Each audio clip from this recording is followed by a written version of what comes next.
अपनात्मा, ये ज्ञान तो है यानी परम संत के लिए,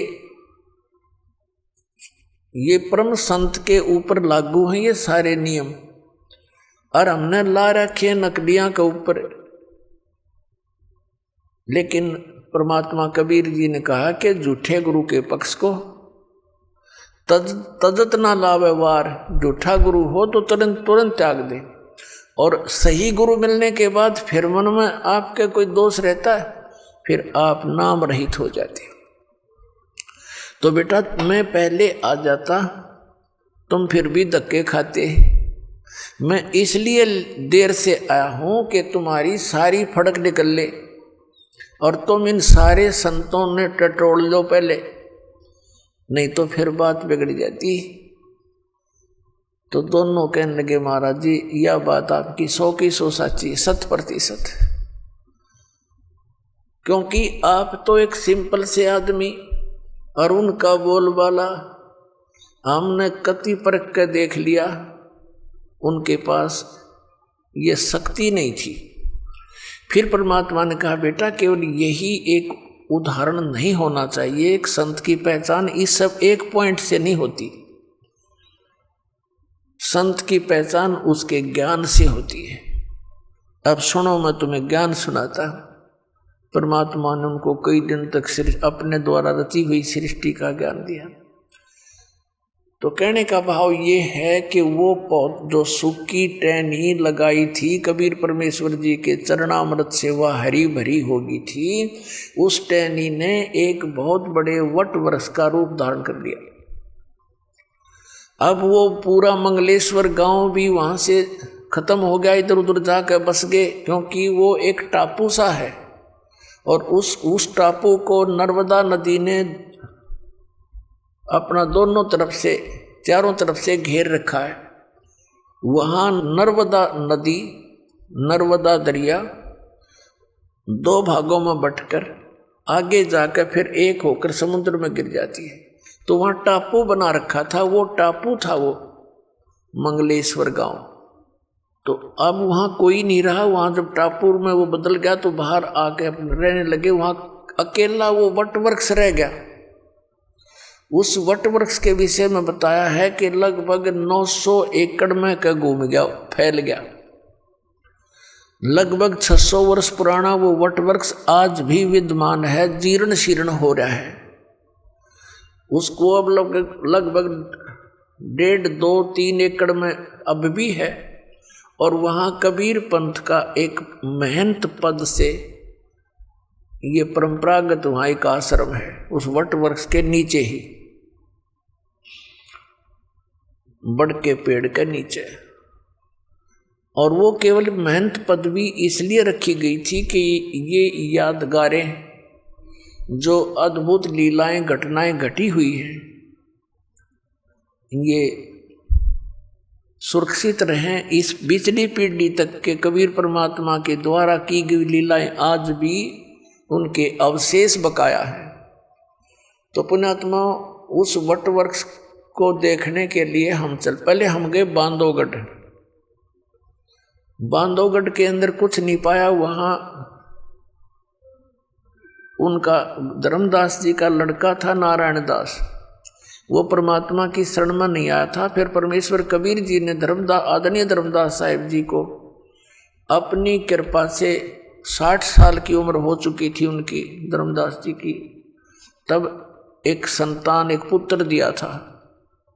उस पुत्र से उसका वंश चला था और उस पुत्र के साथ बड़ा बेटा हमेशा विरोध रखता था, उसके साथ जो है ना झगड़ा रखता था। उसने वहां से छोड़ दिया था बांधवगढ़, दूसरे छोटे लड़के ने कहीं और चला गया था, कुदरमाल वगैरह नाम बताया, एमपी में। तो बांधवगढ़ में वो हमारे साथ था, वो हमारा सेवक। उसने बाद में बताई दास को फिर ये बातें। तो उसने जाकर के बांधवगढ़ में जो महात्मा से दिखे थे उनसे बात करी, अलग से चर्चा की, ज्ञान गुण की बातचीत की। फिर हम वहां से चल पड़े वट वृक्ष देखने। हम वट वृक्ष पर पहुंचे तो वहां एक महंत था, अच्छी गद्दी लगा रखी, एक झूला के ऊपर बैठा वो, और एक दो उसका सेवक उसको झुला रहा था। तो उससे उसने एकांत में बात करी, हम कहीं उधर अपने बैठे थे। उससे पूछा, जी सार नाम क्या है, सतनाम क्या है? वो कहने लगा, मुझे तो मालूम नहीं, मेरे मामा जी की दुकान थी, मेरे मामा जी रहा करता यहाँ पर महंत, उसकी मृत्यु होगी, मेरी तो लकड़ी की दुकान थी, मुझे यहाँ बैठा दिया, मुझे नहीं मालूम यहाँ क्या है।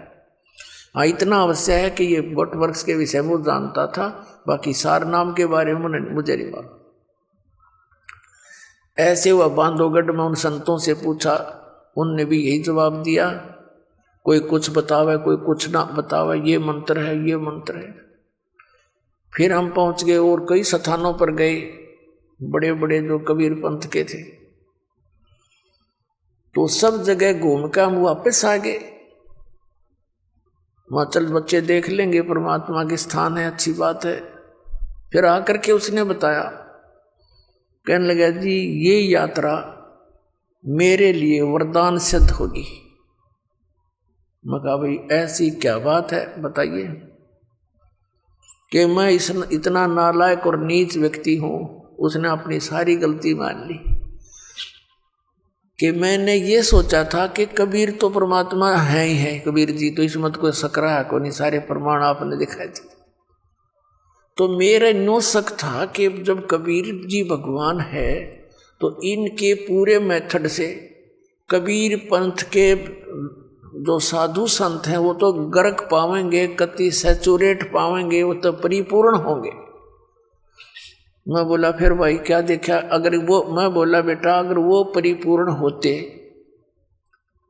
तो दास ने डले ढोंड की क्या जरूरत थी, क्या जरूरत थी संघर्ष करने की।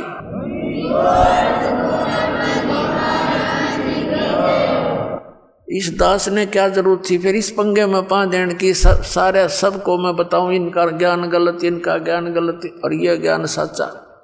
और सभी बोली आत्मा भी नो सोचे, रामपाल निंदा करता है, निंदक को और सच्ची बताऊं। तो उसने फिर बताया, जी मैं ऐसे ऐसे किसी से पूछा, महाराज जी सार नाम क्या है? उसने क्या बताया कि हाथ पर आटा ले लो।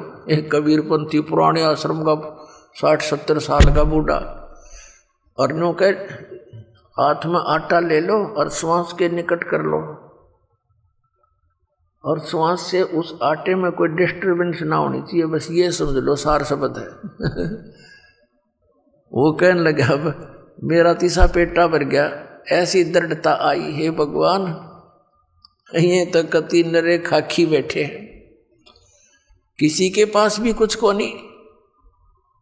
और फिर उसने बताई, जी मेरे मन में इतना नालायक हो, मेरे मन में ये दोष आ गया था। माँ भाई कोई बात नहीं, ये तो आवेगा और इसका समाधान भी भगवान करेंगे, जिन पुण्यात्माओं पर रहम करेंगे।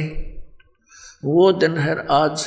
उस बच्चे को ऐसा दृढ़ निश्चय हुआ इस दास के इस सारे ज्ञान पे, और उसका जीवन सफल हुआ, ना तो फिर मार खा जाता किते।